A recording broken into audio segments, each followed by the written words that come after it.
ကဘာကြီးရဲ့80ရာခိုင်နှုန်းမှာရေနဲ့ဖုံးလွှမ်းနေတယ်အဲ့ဒီရေအောက်မှာဘာတွေပုံအောင်နေလဲဆိုတာကိုသင်စဉ်းစားဖို့ပါသလားရှေးဟောင်းမို့တော်တွေယဉ်ကျေးမှုတွေလျှို့ဝှက်စန့်ကျဲတဲ့တမိုင်းတွေဒီနေ့မှာတော့ပင်လယ်အောက်ကမတွေ့ရသေးတဲ့မြို့တော်တွေအကြောင်းကိုနက်နဲစူးစမ်းရှာဖွေကြရအောင်ဒါဟာတင့်ကိုတုံးလုတ်သွားစေမှာတေးကြပါတယ် အတ္တလန်တစ်လိုနန္ဒာရီလာမြို့တော်တွေကတကယ်ပဲရှိခဲ့တာလားဒါမှမဟုတ်လူသားတွေရဲ့စိတ်ကူးရမှုတွေတက်ထက်ပဲလား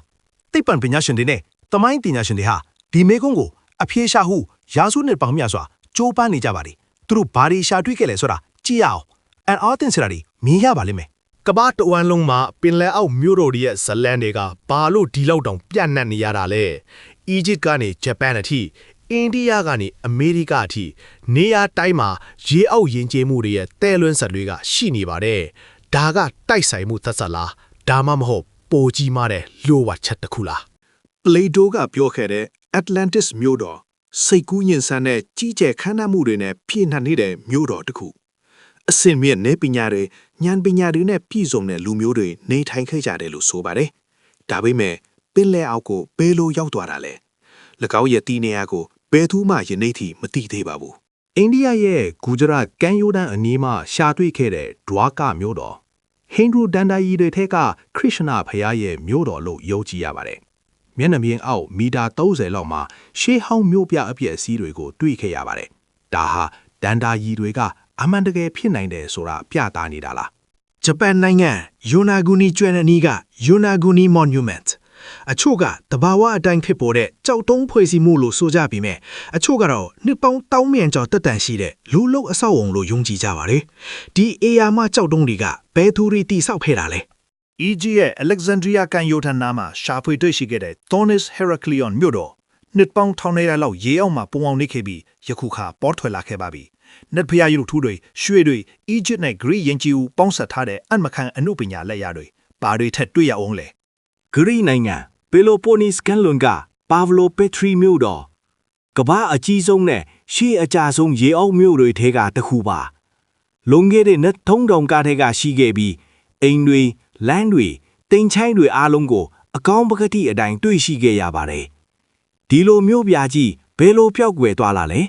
18ရာစုရဲ့အဆိုးဆုံးမြို့လို့နာမည်ကြီးခဲ့တဲ့ဂျမေကာကပေါ့ရော်ရဲ့မင်းငယ်ရဲ့နဲ့ဆူနာမီကြောင့်ပင်လယ်ထဲကိုနှိမ့်မြုပ်သွားခဲ့ရတာပါရင်းတွေအထိရေအောက်မှာမြို့တော်ရဲ့အပြက်စီးတွေပစ္စည်းတွေကိုတွေ့ရတော့မှာပဲဒါဟာတဘာဝရဲ့အင်ဟာကိုပြသနေတာပါယောမခေရဲ့အပန်းဖြေမြို့တော်ပါယေဟာအီတလီတောင်ပိုင်းမှာတည်ရှိခဲ့ပါတယ်မိတောင်လှူရှားမှုကြောင့်ဖြည်းဖြည်းချင်းရေအောက်ကိုနှိမ့်မြုပ်သွားခဲ့ရတာပါရေအောက်မှာယောမဖျားချောင်းတွေဘီလာတွေနဲ့ရေချိုးခံတွေရဲ့အပြက်စီးတွေကိုတွေ့ရတော့ပါပဲဒါတွေအပြင်တခြားမထင်မထားတဲ့နေရာတွေမှာလည်းရေအောက်မြို့တော်တွေရှေးဟောင်းအဆောက်အုံတွေရှိနေပါသေးတယ်ဥပမာအမေရိကန်ပြည်ထောင်စုမီရှီဂန်ရေကန်အောက်ကကြောက်တုံးတွေနဲ့ဖွဲ့စည်းထားတဲ့နေရာတွေကဘာကြီးကကျွန်တော်တို့ကိုအံ့အားသင့်စေဖို့ဘယ်တော့မှမရပါဘူးဒီမြို့တော်တွေဟာပင်လယ်အောက်ကိုဘယ်လိုရောက်သွားခဲ့တာလဲအဓိကအကြောင်းရင်းတွေထက်ကတကူကတော့မြင်းကလင်းတွေနဲ့ဆူနာမီတွေပါအေယာမမြင်းကလင်းကြီးတွေဟာကန်ယိုတန်ဒေတာတွေကိုရုတ်တရက်မြင့်မြုပ်စေခဲ့ပါတယ်ပေါ့ဒရိုယယ်ရဲ့ဖြစ်ရက်ကတတ်သေးပါပဲနောက်ထပ်အကြောင်းရင်းတစ်ခုကတော့ပင်လယ်ရေမျက်နှာပြင်မြင့်တက်လာမှုပါပဲ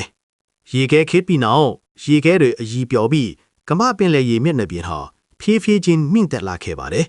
အနိုင်ပိုင်းမှာရှိတဲ့မြို့တော်တွေကိုရေလွှမ်းမောသွားစေခဲ့တာပါဒီဖြစ်စဉ်ကအခုလည်းဆက်ဖြစ်နေပါတယ်မီးတောင်လှူရှားမှုတွေကြောင့်လည်းမြို့တော်တွေပျောက်ကွယ်နိုင်ပါတယ်ဘာအီရဲ့မြို့ရဖိရလိုမျိုးပဲမီးတောင်ပေါက်ကွဲမှုတွေကြောင့်မြေကြီးနှိမ့်ကျသွားပြီးမြို့တော်တွေရေအောက်ကိုရောက်သွားတာမျိုးလည်းရှိပါတယ်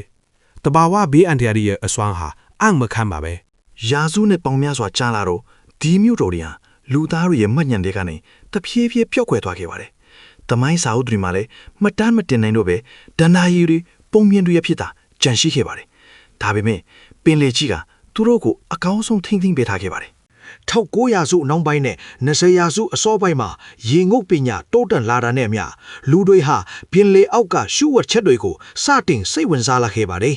ပထမဆုံးတော့ရှေးဟောင်းရေအောက်ရှာဖွေမှုတွေစတင်ခဲ့ပြီးမထင်မထားတဲ့တွေ့ရှိမှုတွေပေါ်ထွက်လာခဲ့ပါတယ်။ဆိုနာစ်နီပညာဟာပင်လေအောက်ရှာဖွေရေးကိုပြောင်းလဲစေခဲ့တယ်။ရေအောက်မြေမျက်နှာတွင်ပြင်ကိုမြေပုံထုတ်ရမှာမရှိမထစ်တဲ့ကရိယာပါ ဒီနည်းပညာကြောင့်ပဲကြီးမားတဲ့အဆောက်အုံတွေရဲ့တဲလွန်စာတွေကိုရေအောက်နက်မှာရှာဖွေနိုင်ခဲ့တယ် Remote operated vehicles နဲ့ submersible straight ဟာပင်လယ်နဲ့ရဖီးအားနဲ့အပေါင်းထုကိုကြော့ဖြတ်ပြီးအဖိုးတန်အချက်လက်တွေကိုရှာဖွေပေးနိုင်ခဲ့ပါတယ်လူသားတွေမရောက်နိုင်တဲ့နေရာတွေထိဒီစက်ရုပ်တွေကရောက်ရှိပြီးမှတ်တမ်းတင်ပေးနေပါတယ် ဂျိုဒူနီပညာနဲ့ AI တွေရဲ့အကူအညီနဲ့အခုဆိုရင်ပင်လေရေအောက်မှာရှိတဲ့တဘာဝမဟုတ်တဲ့ဖွဲ့စည်းမှုတွေကိုပိုမိုတိကျစွာရှာဖွေနိုင်လာပါပြီအနာဂတ်မှာပင်လေအောက်မြို့တော်တွေကိုပိုမိုမြန်ဆန်ထိရောက်စွာတွေ့ရှိနိုင်တော့မှာပါ ကျွန်တော်တို့ရှာဖွေတွေ့ရှိခဲ့တဲ့အဆောက်အုံတွေထဲမှာမရှင်းပြနိုင်တဲ့ပုံစံတွေပုံမှန်မဟုတ်တဲ့တိဆောက်မှုတွေအများကြီးရှိနေပါသေးတယ်။ဒါတွေကတဘာဝတိုင်ချစ်တာလား။ဒါမှမဟုတ်ကျွန်တော်တို့မသိသေးတဲ့ရှေးဟောင်းယဉ်ကျေးမှုတွေရဲ့လက်ရာတွေလား ပင်လယ်အောက်ကရှာဖွေတွေ့ရှိခဲ့တဲ့ရှေးဟောင်းပစ္စည်းတွေကလည်းကျွန်တော်တို့ရဲ့စိတ်ကူးစိတ်တမ်းတွေကိုလက်ခတ်စေပါတယ်ရှေးခေတ်ကအသုံးပြုခဲ့တဲ့ရုပ်တုတွေအိုးခွက်တွေလက်ဝိယတနာတွေဟာသူတို့ခေတ်တဲ့လူနေမှုပုံစံကိုညွှန်ပြနေပါတယ် ဒီမျိုးတော်တွေဟာသူတို့ခေတ်နဲ့မလိုက်အောင်အစိမင်းသက်နီးပညာတွေပိုင်ဆိုင်ခဲ့ကြတာလား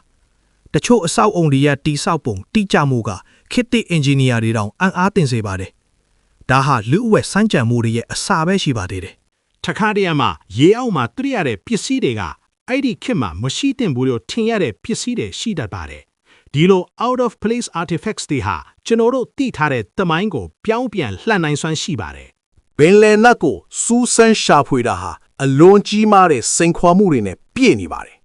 အေးရမှာဖီးအားတွေမောင်မိုက်မှုတွေအေးဒဏ်တွေပြီးတော့ငွေကြေးကုန်ကျစရိတ်တွေကအကြီးမားဆုံးအတားအဆီးတွေပါပဲဒါပေမဲ့လူသားရဲ့စူးစမ်းလိုစိတ်ကမြည်သည့်အခါမှာမရပ်တန့်ပါဘူး နီးပညာတွေတိုးတက်လာတာနဲ့အမျှအနာဂတ်မှာပုံမများပြားတဲ့ပင်လယ်အောက်မြို့တော်တွေကိုကျွန်တော်တို့ရှာဖွေတွေ့ရှိလာနိုင်ပါတယ်။ဒီတွေ့ရှိမှုတွေဟာကမ္ဘာသမိုင်းရှေးဟောင်းသူတေသနပညာနဲ့ဖထဝီဝင်ကိုပါအကြီးအကျယ်ပြောင်းလဲပြင်မှာပါ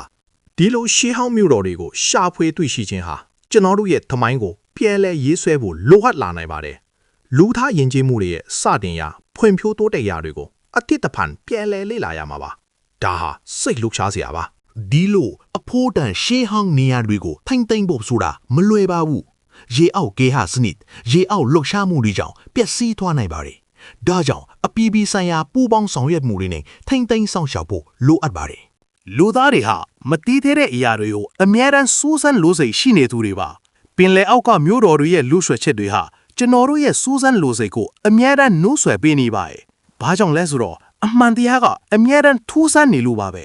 ဒီထက်မကတဲ့ပင်လယ်အောက်မြို့တော်တွေကိုရှာဖွေတွေ့ရှိခဲ့ရင်ကျွန်တော်တို့ကမ္ဘာသမိုင်းလူသားတွေရဲ့မူလစစ်မြေနဲ့ပတ်သက်ပြီးဘယ်လိုမျိုးအံ့အားသင့်စရာအဖြေတွေထွက်ပေါ်လာမလဲဒါကတင့်ကိုညဘက်အိတ်မပြောအောင်လုပ်နိုင်ပါလိမ့်မယ်ပင်လယ်အောက်ကရှုဝက်ချက်တွေဟာအဆိုးမရှိပါဘူးကျွန်တော်တို့ရဲ့သိပ္ပံပညာနဲ့စူးစမ်းလို့စိတ်ကသာဒီရှုဝက်ချက်တွေကိုဖော်ထုတ်ပေးနိုင်မှာ